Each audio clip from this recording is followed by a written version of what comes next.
The first object in the solar system discovered by means of a telescope by Galileo in 1610 were the four brightest moons of Jupiter, now called the Galilean satellites. The fifth known Jovian moon, Amalthea, were also discovered by visual observations by Edward Emerson Bernard in 1892.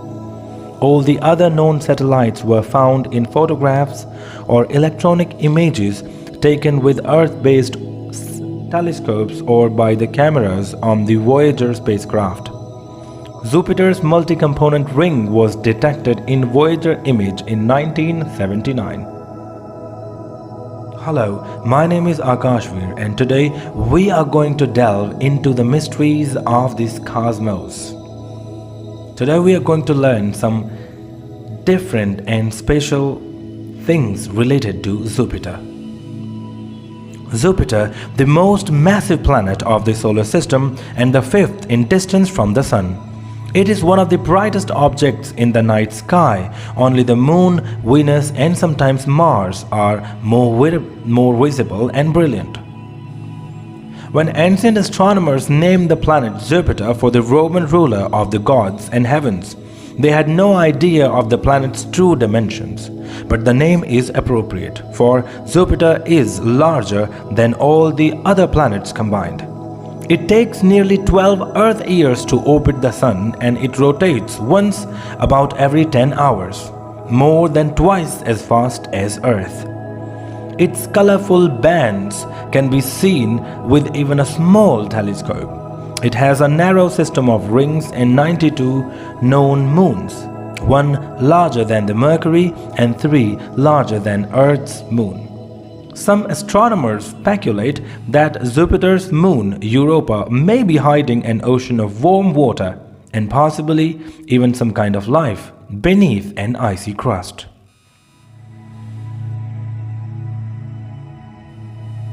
Jupiter has an internal heat source. It emits more energy than it receives from the Sun.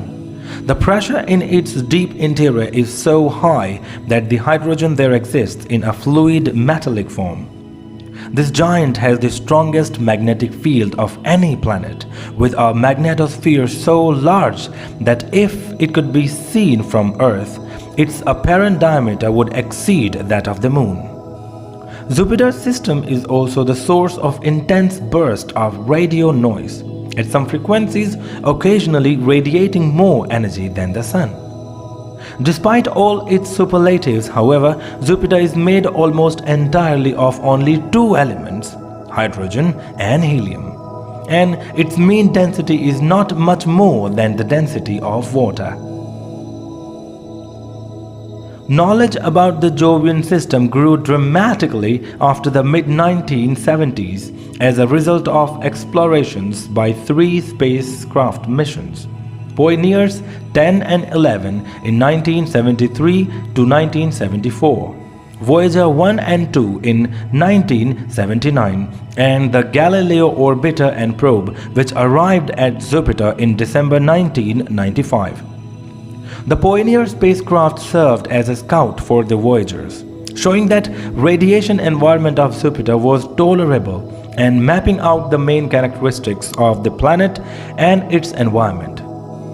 The greater number and increased sophistications of the Voyager instruments provided so much new information that it was still being analyzed when the Galileo mission began. The previous missions had all been flybys, but Galileo released a probe into Jupiter's atmosphere and then went into orbit about the planet for intensive investigations of the entire system until September 2003. In July 2016, the Juno orbiter arrived at Jupiter for a mission expected to last 2 years. Other looks at the Jovian system were provided in late 2000 and early 2001 by the flyby of the Cassini spacecraft on its way to Saturn, and in 2007 by the flybys of the New Horizons spacecraft on its way to Pluto.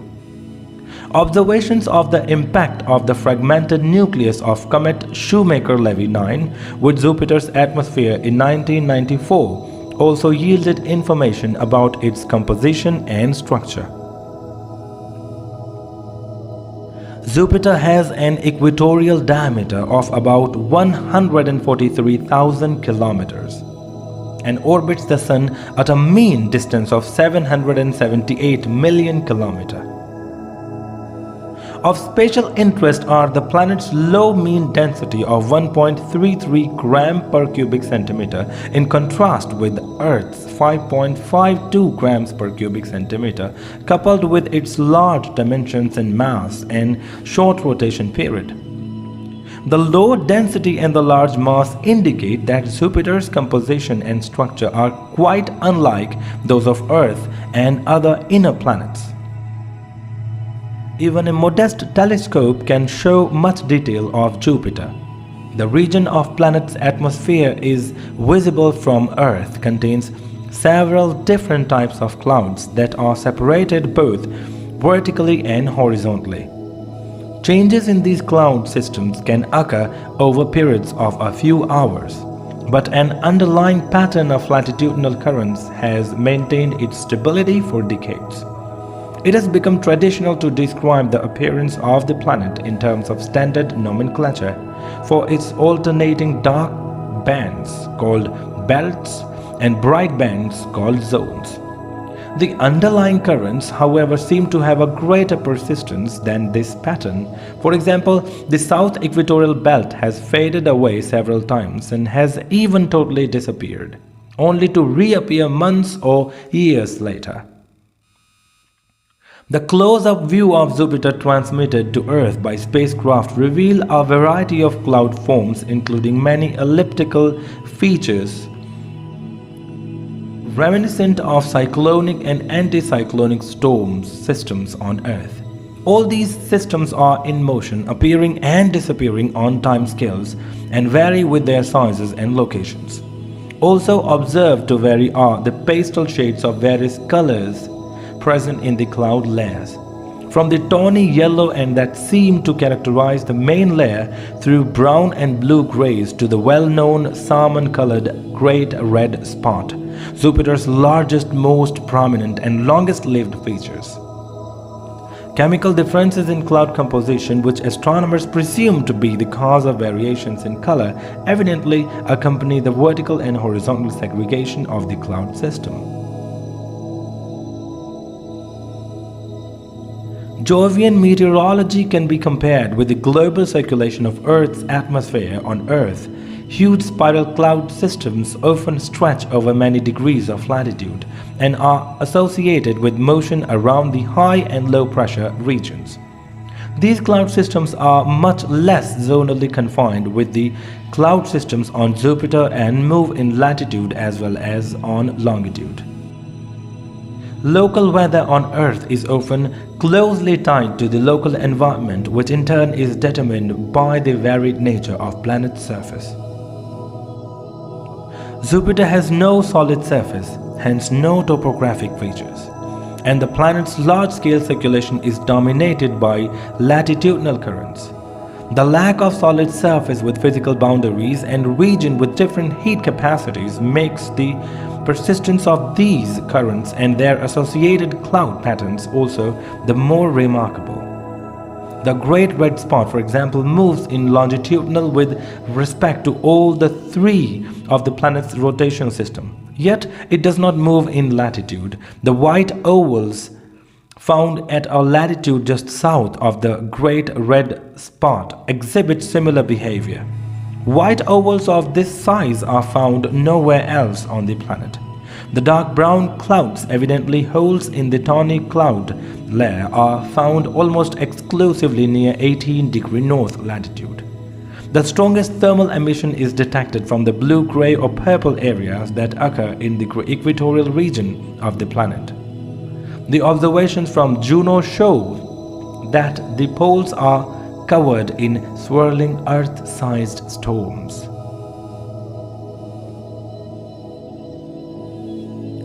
The true nature of Jupiter's unique Great Red Spot was still unknown at the start of the 21st century. Despite extensive observations from the Voyager, Galileo and the Juno spacecrafts, On a planet whose cloud pattern have lifetime often counted in days, the Great Red Spot has been continuously observed since 1878 and may even be some same storm that was observed from 1665 to 1713. From its maximum extent of about 48,000 km in the late 19th century, the spot has been shrinking, and since 2012, the spot, once decidedly oval, has become more circular and has been shrinking at an accelerated rate of 900 km per year. Its present size is about 16,350 km wide, large enough to accommodate Earth easily. These huge dimensions are probably responsible for the feature's longevity and possibility for its distinctive color.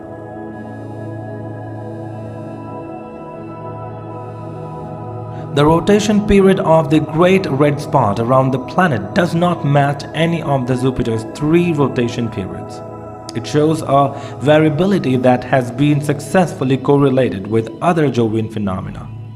Voyager observations revealed that the material within the spot circulates in a counterclockwise direction once every 7 days, corresponding to super hurricane force wind of 400 kilometers per hour at the periphery. The Voyager images also recorded a large number of interactions between the Great Red Spot and much smaller disturbances moving in the currents at the same latitude.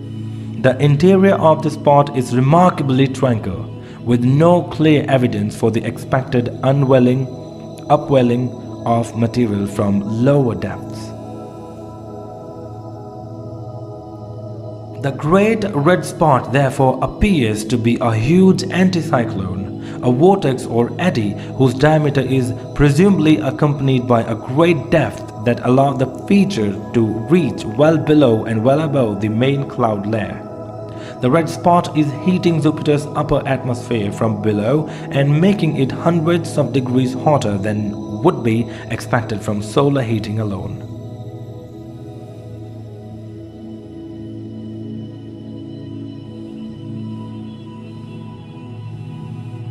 Jupiter is primarily composed of hydrogen and helium.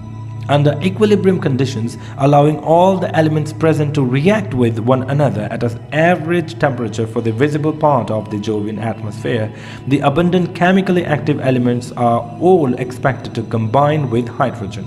Thus, it was surmised that methane, ammonia, water, and hydrogen sulfide would be present. Except for hydrogen sulfide, all these compounds have been found by spectroscopic observations from the Earth. The apparent absence of hydrogen sulfide can be understood if it combines with ammonia to produce the postulated ammonium hydrosulfide clouds. Indeed, hydrogen sulfide was detected at lower levels in the atmosphere by the Galileo probe. The absence of detectable hydrogen sulfide above the clouds, however, suggests that the chemistry that forms colored sulfide compounds, if needed there or any, must be driven by the local lightning discharges rather than by ultraviolet radiations from the sun. In fact, the causes of the colors on Jupiter remain undetermined, although investigators have developed several viable hypotheses. There is more yet to be uncovered and unraveled. To learn more about all planets, keep watching, stay tuned, have a great time ahead. Thank you very much for watching. If you are new, please like, share and subscribe this video with your friends. Have a great time ahead.